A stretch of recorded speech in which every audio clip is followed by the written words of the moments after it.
you should have more faith in Oregon's defense than offense going into this matchup with Washington.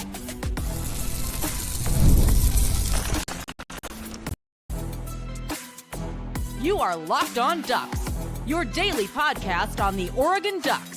Part of the Locked On Podcast Network, your team every day. Yes, it is that time once again for Locked On Ducks. I'm your host, Spencer McLaughlin. Thank you so much for making this your first listen or your first view of the day. Part of the Locked On Podcast Network, your team every day, and your number one source to stay up to date with the Ducks. And plenty of good stuff on today's show. This episode brought to you by our friends over at FanDuel, where you can get a big return. New customers can place a $5 bet, and you'll get $150 in bonus bets if you win your first $5 bet. Visit FanDuel.com to get started. We'll take a look at Washington. We'll talk about Washington a little bit now. And men's basketball picked up an awesome win. I mean, an awesome win. I was ecstatic when the buzzer hit 0. So, all that coming up on today's show. But we start with Oregon's defense, which has been the better, more consistent of the two sides. Even if you go back to, the Boise State game, for instance, should they give up 34 points at home? I know Ashton Genty is great. If Boise State comes to Autzen Stadium in the playoffs, you think they're going to put up 34 points? I don't. They could put up somewhere in the 20s, but I don't know about anywhere in the 30s. I think the defense has played great all season long. They won the Wisconsin game far more than the offense did. Heck, special teams won the Wisconsin game more than the offense did. But in this matchup against Washington, they have a chance defensively to put up a crooked number. Now, I don't know that they will. I don't. Because I look at this Washington team, and there are some things that can certainly hurt Oregon if they don't play the way they're capable of. But if they do, there are a lot of weaknesses for Oregon to lean on and run away with this game. It's a big point spread for a reason, bigger than any of the last 3 matchups. Oregon was favored in 2 of those, of course, lost an underdog in Seattle and lost that game as well. But they're favored by 19.5 points because of the battle in the trenches. So Oregon's defensive line this year has been awesome. And whether Jordan Burch plays this week, we don't know. Dan Lanning said, we'll see if he and Marcus Harper play. We'll see. We'll know. Standard operating procedure for Dan the man. So if Harper comes back, I think that'd be more impactful for this Oregon team than Jordan Burch, because the lineup of defensive linemen is just so incredibly deep. And you look at the way they played against Wisconsin, they were awesome. They got after the quarterback, they stifled the running game, and Jordan Burch wasn't there. If Burch is there, this could be a long day for whoever's playing quarterback for the Huskies. So Oregon's defensive line, great. Not good, not above average. It is great. It has been great all season long. I've been thrilled with how they have played. Washington's offensive line, not good. Below average, as a matter of fact. A key weakness in this Washington football team is that their offensive line, they just haven't been good. So when you watch Washington play, they have moments where they can run the football. Jonah Coleman, I'll talk about him later. He's a really good running back. Really, really good. And they've got a couple of receivers that they can hurt you. No doubt about it. But if you don't have holes to open up or time to throw them, to throw the football to the wide receivers, none of that matters. And it hasn't mattered a lot for Washington this year. When you watch them play teams like Indiana or Penn State, they just struggle up front. They have struggled consistently. Now, they were able to do enough to beat Michigan, and we know how good that defensive line is. But there are 3 tackles. I do not take Pro Football Focus's grades as, the word of God. It's not automatically, this is what it is. It does, however, kind of fortify what I have seen from Washington's offensive line this year. They have 3 tackles who have played the minimum number of snaps to warrant a grade that means anything. None of Washington's tackles this year have hit a grade of 60, not 70. And for those who don't know, 70 means good player. 80, great player. 90, first-round draft pick. That's kind of the general metric that gets used. And they have decimal points, all through. So there's 86.2 or 81.8 and all that such. But none of the tackles have got a grade of 60. And they're going to try to block Mateo Uiagalelei, maybe Jordan Burch, and Tatum Tuioti. Have a good time. They have 3 guards who have hit the minimum snap requirement this year. None of them have a PFF grade of 65 or above. Their center grades out at 59.7. I don't know that there's an offensive line. Haven't looked at all 11 teams, admittedly. I don't know that there's an offensive line that Oregon has played this year that would grade that poorly. And those guys are going to try and block Derek Harmon, Jamari Caldwell, Amari Washington. Good luck. So this could be a really big day for Oregon's defense. Now, this is very similar how I felt going into the Maryland game, because their offensive line had struggled all season long. And by the way, Jordan Burch created a defensive touchdown because he just blew up a tackle on the edge. If Jordan Burch plays in this game, won't be surprised if he does that a couple times. Mateo is going to play, won't be surprised if he has at least 2 sacks. He could have a really, really big day. Now, Washington, as I'll get into later, does have a pretty good amount of balance, but still, there are going to be opportunities for the defensive line to really feast. They've given up 24 sacks in 11 games this year. Not a great mark. Not a great mark, and I love this Oregon defensive line. I loved them going into the Maryland game, and I predicted that score, I think, to be in the 30... I think I was like 35-6 against Maryland. I believe that was my score prediction. I don't remember every single game score prediction off the top of my head. I should, but my memory doesn't store everything that I want it to all the time. Anyway, that's neither here nor there. Oregon gave up 18 points in that game. Why? Because they couldn't get out of their own way. They kept committing penalties. They committed 12 of them. 6 of them led to a first down for Maryland.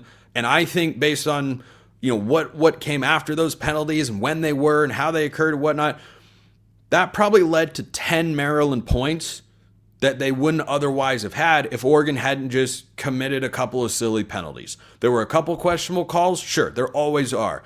But several were not questionable. It's like, yep, he grabbed the face mask when he was already in the grasp of another defensive lineman. Or, yep, you hit a receiver coming over the middle of the field when you had no need to and the throw was not even accurate. Like, those are the sorts of things that Oregon can't do here. And if they don't, Washington's not going to be able to just at will move the ball up and down the field. They're only averaging about 23 points per game offensively.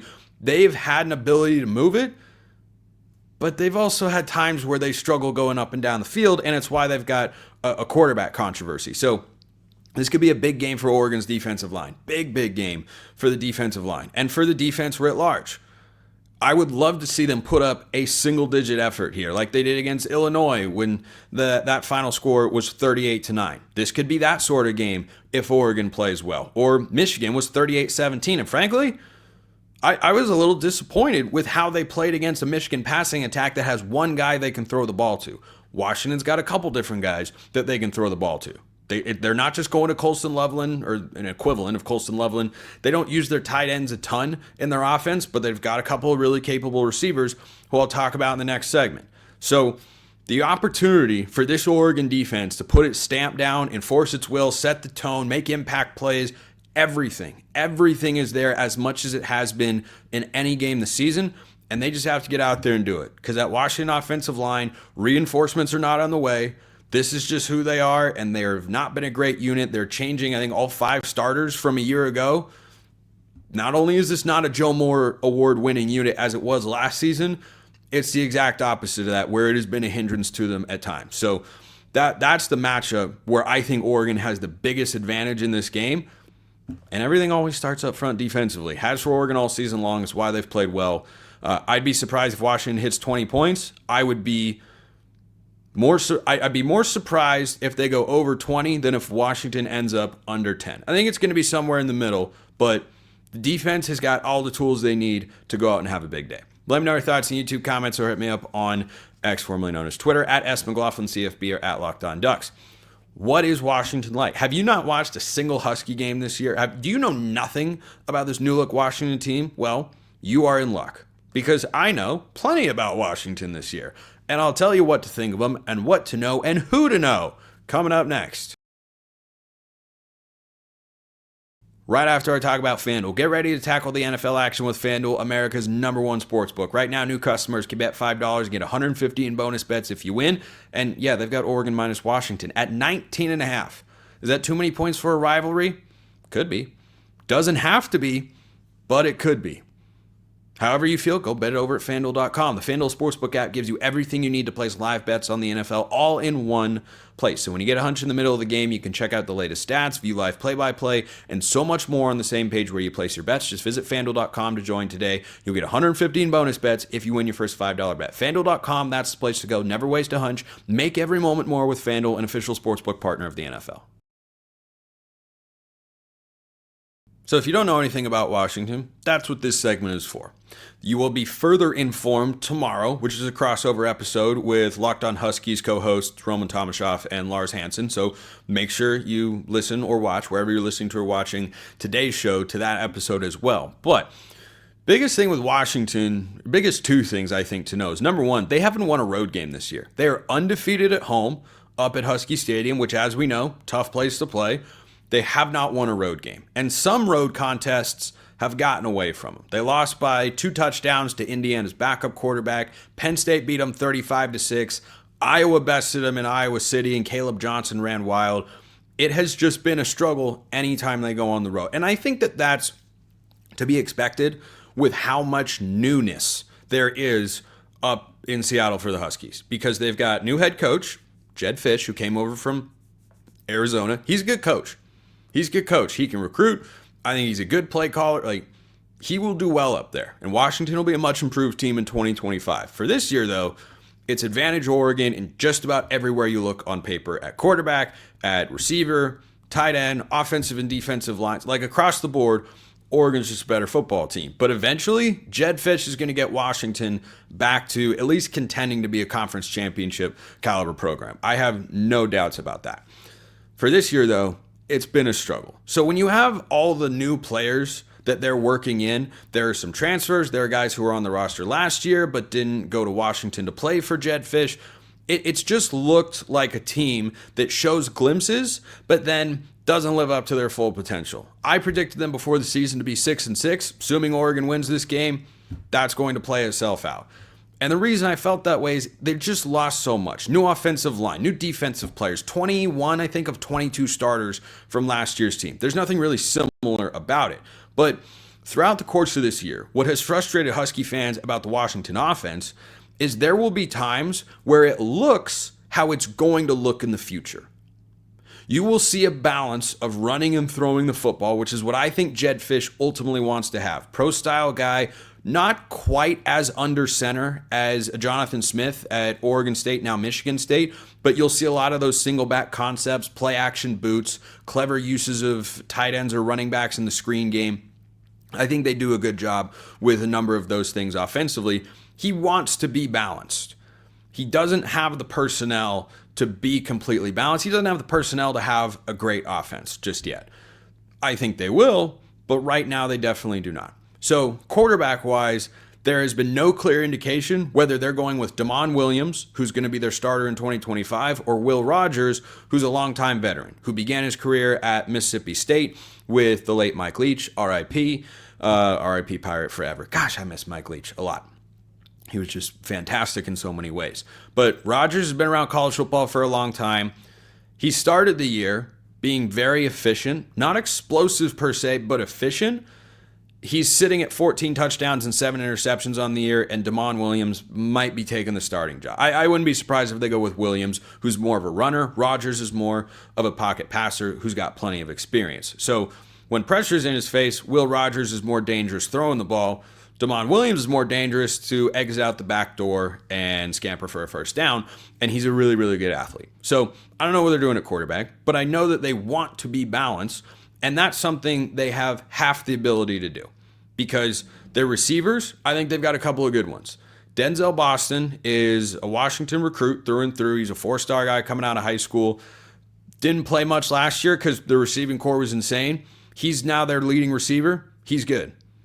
He's good. He's not Rome Odunze. He's not Jalen McMillan or Jalen Polk, any of those guys, or even Jeremy Bernard, but he's good. But Denzel Boston, Giles Jackson, Jeremiah Hunter, that's the core of their wide receivers who have been catching passes this year. They're incredibly capable. If you do not show up ready to go, and of course their old teammate Jabbar Muhammad probably knows what it's like to go up against them, at least in a practice environment. You don't show up ready to go against those guys, they can absolutely beat you. Jeremiah Hunter was a receiver at Cal. He's a guy who I'd kind of compare to Trayshawn Holden. He's either a really high-end 2, or Holden here is a number 3 receiver, which is representative of how good Oregon's wide receiving room is and how talented it is. But he's a low-end 1, high-end 2, or the highest-end 3. I've liked Jeremiah Hunter for a while since he was at Cal. He's a good football player. Hasn't been super involved, under 400 yards receiving this year, But don't be surprised if he catches a touchdown, makes a big play, or something like that in this football game. So the receiving core is capable. It's just a matter of throwing them the football. Are the quarterbacks going to have time? Are they going to make accurate throws and make good reads? Those are the questions. Far more than, well, do they have playmakers on the outside? Yeah, they do. And then there's Jonah Coleman. If you went up and down this Washington roster, you would be hard-pressed to find more than 2 guys that could go to Oregon right now and at least compete for a starting job. Jonah Coleman would absolutely be one of them. And I love Jordan James, but there's no way that you would take Noah Whittington over Jonah Coleman. And there is a world, it'd be an interesting battle, quite frankly. There is a world in which Jonah Coleman would start over Jordan James. I love Jonah Coleman. I thought last year he was the most underrated running back in the Pac-12 because it was all about Noah Fafita at Arizona and Tetairoa McMillan. But like every time Coleman got the ball, I felt like he was doing good things. He's over 1,000 yards this season for Washington, again, behind an offensive line that isn't good. He is aggressive. He is quick. He can make explosive plays. He's good in short yardage situations. He's not a huge back, but he's got plenty of power to him. He's got agility. Like he is like a smaller but faster Royce Freeman. That's what I see in him. So he's a talented guy. Now, if he doesn't have anywhere to go, of course that doesn't matter. Hence my first segment today talking about the defensive line. But for this Oregon defense, that's not a guy who in the passing game or in the running game you can allow to get to the second level because he's just tough to tackle. He'll run through you. He will run around you. He'll just get away from you. That's just what he does. So Jed Fish, I think, wants to be balanced. Hasn't always had that opportunity, but they don't abandon the run. They're definitely more pass than run in the way they try to move the football down the field, but I don't think you're going to see them completely get away from running the football or at the very least trying to get the ball to Jonah Coleman. So those are the guys for Washington offensively that are going to make plays. The other guy who could start for the Ducks or push to do so is Carson Bruner, the linebacker. Really good football player. Really, really good football player. He's the guy who stands out the most to me on defense. Ephesians Pryzak, maybe, their corner. He transferred from Arizona. He could push to be Oregon's number 2 corner as well. But Nico Reed has played awesome this year. So those are the only guys that I'd say are high-end, all-conference or NFL caliber on this Washington team right now. But for Oregon, they can take away all of those guys. Yeah, Denzel Boston's really good. Well, got to go one-on-one with Jabbar Muhammad over here. And with Washington offensively, what they did particularly early in the year, they'd move the ball down the field, and then they would, cartoon-wise, they'd step on a rake and it would whack them in the forehead. That's what they were really good at. They kept getting in their own way. You can force this team into turnovers. You can force them to make mistakes, whether it's penalties or a bad snap or the timing is off or missing a block. Like, they've had a lot of drives where they're marching right down the field, just like Oregon against Purdue earlier this season. They're marching down the field, and then all of a sudden, the 30-yard line comes around, and they have hit a brick wall. And no matter how hard they try to ram through that wall, Dobby has snapped his fingers and said, no, you're not going on to platform 9 3/4. So you will see glimpses of that. I don't expect that to be sustained over the course of the whole game because I love Oregon's defense and they should have a big advantage up front. But do not be surprised if you see glimpses of like, wow, that running back's really good, or hey, this drive looks really impressive. The key is not letting them do it more than a couple times because they haven't been able to all year. I don't suspect that starts on Saturday. Let me know your thoughts. Let me know any questions you have as well. Not for tomorrow. We've already recorded that show, but for Friday, if you have questions about Washington, you want me to answer, by all means, drop them in the comments, or more efficient way, hit me up on Twitter at @McLaughlinCFB or at Locked On Ducks. You can also become a Locked On Ducks insider. Link in the description below. You get priority mailbag access, all sorts of other perks. And with that link, you get a free 14-day trial. So that concludes football for today. Spencer, why? Why would it conclude? Because basketball did something awesome, and it's not going overlooked on this show. Coming up next.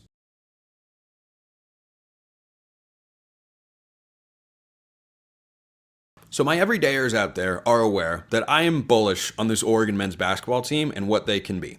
They were picked to finish 6th in the preseason men's basketball media poll. I think that is too low. The Big Ten is a good basketball conference, always has been. You've got strong programs like Illinois that was in the Elite Eight. Purdue was in the national championship game. Of course, they lost some key guys to the NBA, but still, they're a strong program. Oregon lost in Folly Dante and Jermaine Couisnard, and guess what?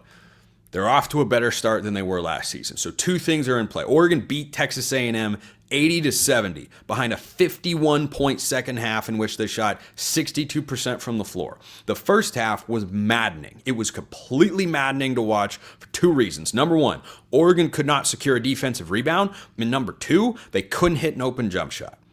And I was texting a buddy at halftime and throughout the course of the game, and we were venting to each other about, this is annoying, this is frustrating, like so many open looks, and they're just not going down. And then they started to fall. But what really shifted in this game, this is the third time, by the way, Oregon's faced a double-digit deficit with less than 13 minutes to go and won the game. They were down by 12 against Portland. No, they were down by more than 12 against Portland. I think they were down 12 against the Beavs. They were down 10 against Texas A&M. And they ended up winning this game by 10. They ended up beating Portland by 10 because of a dominant overtime, and they beat the Beavs by 3. For the second straight game, Oregon State and now Texas A&M, Jackson Shellstad hit a big shot down the stretch. And on the initial action, Oregon was up 1, less than 30 seconds to go, and the shot clock's winding down, and Shellstad at one point drove, picked up his dribble, passed in the corner, bam, Tracy. And I said to myself, Jackson, this needs to be your team.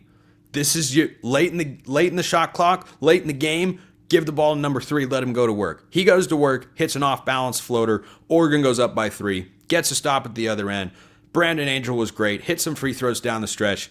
A lot of good things in this game. A lot of things to like. But I want to start big picture first. James Crepey, the Oregonian, tweeted out that in all likelihood, because Texas A&M is a top 25 team, and Oregon today, as in Tuesday, in the afternoon, plays San Diego State. I won't be able to react to that show or to that game until Friday's show. But if they win that game, it is crank up the, oh my gosh, Oregon's going to win every national championship ever. That's being hyperbolic, of course. But you get the sentiment that I'm going for here. San Diego State's really good. They just blasted Creighton, who eliminated Oregon in 2 overtimes in the NCAA tournament a season ago, and is a great program. And San Diego State, it's really good. Brian Dutcher, heck of a basketball coach. But Texas A&M, preseason top 25. Crepio of the Oregonian tweeted out that presuming Texas A&M continues to succeed, which I expect they will, this would be Oregon's first non-conference quad 1 win since Michigan in 2019. That's a long time. Normally, this level of basketball for Dana Altman teams is reserved for the end of the season. And we've all become okay with that because Dana's had a lot of success. He's never lost a first-round tournament game in March Madness. He has been there when he has to win the conference tournament in order to get there twice in the last 5 years. There have been some late season heroics. It would be a lot easier for Oregon and give them a better path to make a deep run in March Madness if they didn't have a bunch of early season stumbles. So they found a way to win against Portland, they found a way to win against Oregon State, and they found a way to win here against Texas A&M. And I said going into this game, I was fully expecting to lose. Why? Because Texas A&M's a good team, and Oregon didn't look like they were clicking yet. And in the first half, you saw a lot of the same problems. They're struggling on the glass, and they're not hitting as many threes as they should. And then in the second half, the defense cranked it up a notch. They held Texas A&M without a field goal for the final 4 minutes, and I think about 4.5 minutes of the game. That is peak Dana Altman. The defensive adjustments in the second half led to offensive runouts, and Oregon got a bunch of easy lay-ins because they forced turnovers and they pulled their heads out of their rear ends in transition. Because in the first half, they looked like 6th graders who had never run a fast break before. They were throwing bad passes, missing lay-ins, running a guy down for a charge by Brandon Angel. I don't even know what to make of that because Angel's such a smart, heady player. And he was great. 16 points, 5-6 shooting. Classic Brandon Angel game. Not a high-volume score, but a highly efficient one. I thought that this game was a turning point in the early portion of the season, and it's just another win. They might lose to San Diego State. They might beat San Diego State. I don't know. But as long as they come out of Vegas with 2 wins and 1 loss, it's a successful trip because that is a non-conference resume boosting win. But perhaps more importantly, we're seeing this team start to come together. And like all Dana Altman teams, it starts at the defensive end. The defensive capability of this squad is so high because they have length and they have athleticism. Jackson Shellstad is not a big guy, but he has got a burst like no other. He gets compared to Peyton Pritchard a lot. There are a lot of similarities. One distinct dissimilarity is Shellstad is fast and athletic. Pritchard really isn't. He's not. Pritchard's smart and crafty. Shellstad is fast. So he can jump into passing lanes. He can get out in transition and just run away from everybody. That's why he's going to make it into the NBA. Pritchard made it there because he's got limitless range and he's just a really smart, good basketball player. But Shellstad has got far more physical gifts. And then you have a front court rotation. And this is what I loved most from a detailed sicko standpoint about this game. You had this rotation of Brandon Angel, who starts, Nate Biddle, who also starts, and KJ Evans. Dana Altman's still trying to figure out, or at least coming into this game, he was still trying to figure out who can play where and how these guys can play together. And it became clear early on, or I think it's become clear at this point, you can't play all 3 of those guys at the same time. You'd like to. That's what I thought before the year. But in watching Brandon Angel play more closely, he's definitely more power forward than a small forward. And he's someone who does a lot of things around the basket, and you don't want to just stick KJ Evans on the perimeter because he hasn't improved his 3-point shot. Or at least he's not hitting them at a high clip right now.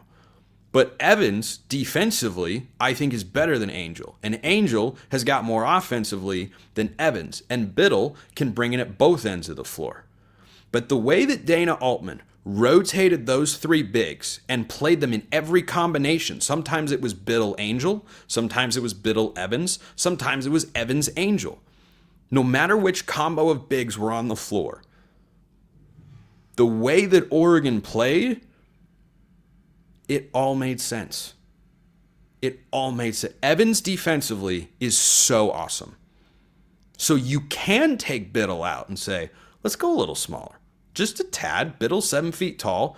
Angel and Evans are both 6'8", 6'9". We can go a little bit smaller and have those be our bigs because Evans is our defensive stopper.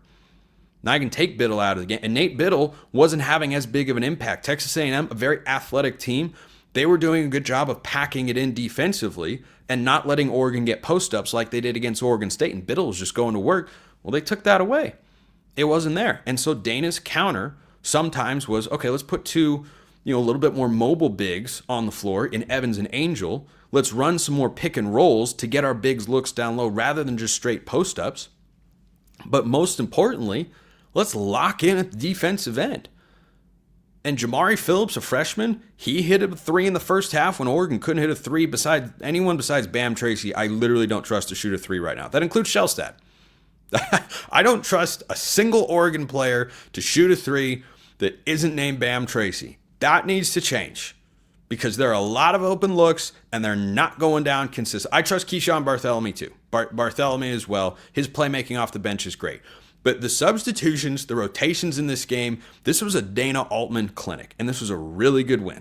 This was a really good win that helps your resume, got to help the confidence of the locker room as well. And by the way, I mentioned all those bigs who were in that rotation because Supreme Cook had 4 fouls. Sometimes they put those guys, it's Cook and Evans out there, then it's Angel and Biddle. Like, I think Dana Altman has got a healthy team, and he's tinkering with things. But it's working out. It's not, they'll figure it out. They've got 1 or 2 losses already, but they will be okay. They're still undefeated. Of course, they're going to lose eventually. They'll probably have tough stretches throughout the year because the Big Ten is hard. But I was bullish on this team coming into the year and said with full confidence, I give them an 80%. I give them 80% confidence level of capable of going to the Final Four or winning a national championship as what I give football. And I saw that. I saw that against Texas A&M. And that's what's so encouraging. If Dana gets the rotations down, figures out how to mix and match the way he did against Texas A&M, that team can win the Big Ten. Absolutely. They could also finish 5th in the Big Ten. But most importantly, they got a big win. Big win. Great day. So good vibes are rolling right now. Appreciate everyone listening. I'll see you next time. Have a wonderful rest of your day, and go Ducks.